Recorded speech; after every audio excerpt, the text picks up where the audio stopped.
রিক্ত আমি নিঃস্ব, আমি দেবার কিছু নাই, আছে শুধু ভালোবাসা, দিয়ে গেলাম তাই।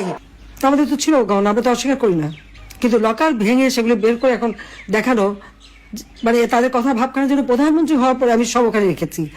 আমি চ্যালেঞ্জ দিচ্ছি যে প্রধানমন্ত্রী হওয়ার পরে কবে আমি অগ্রণী ব্যাংকে যে লকার খুলে এসেছি আর জিনিস রেখে এসেছি, সেই লগবুক বের করা হোক, দেখা হোক। আমার তো মনে পড়ে না যে আমি 96 সালে প্রধানমন্ত্রী হয়েছে প্রথম। সেই 96 সাল থেকে এ পর্যন্ত কোনোদিন অগ্রণী ব্যাংকে আমি যাইও নি, লকারও খুলিনি, কারণ এগুলি পারিবারিকভাবে যা ছিল সব আমি রেখে দিয়েছিলাম ওইভাবেই। আমার 2টা লকার ওখানে রাখা আছে, সেখানে যে জিনিসগুলি এই যারা আমার বাবাকে হত্যার পর এই বাড়ির সমস্ত জিনিস তারা একটা ইনভেন্টরি লিস্ট তৈরি করে, ওই লিস্টে যেগুলি তারা ভ্যালুয়েবল জিনিস মনে করেছে সেগুলি সব সিল করে বাক্স আমাকে দিয়ে দিয়েছিল। তা আমি সে কোথায় যাবো, বাড়ি নাই, ঘর নাই, তো কিচ্ছু নাই থাকার। আমি লকার ভাড়া নিই, সেই লকারে যে সব কিছু ওইভাবেই রেখে আসি। তারা আমাদের ঘর বাড়ি যা ছিল সব তো লুটপাট করে নিয়েছি।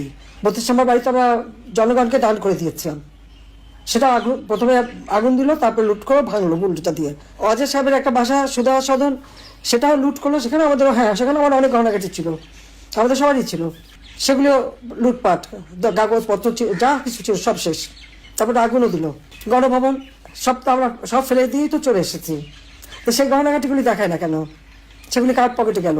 শুনছিলাম যে সাহেবের বড় মেয়ে নাকি এসেছিল, অনেক নাকি হীরার গহনা নিয়ে গেছে, তাহলে কি এগুলি আমাদেরগুলি নিয়ে গেল নাকি? রোজ তো নিজেও ঢুকেছিল ওই বাড়িতে সবাই মিলে, সেটা আমার প্রশ্ন।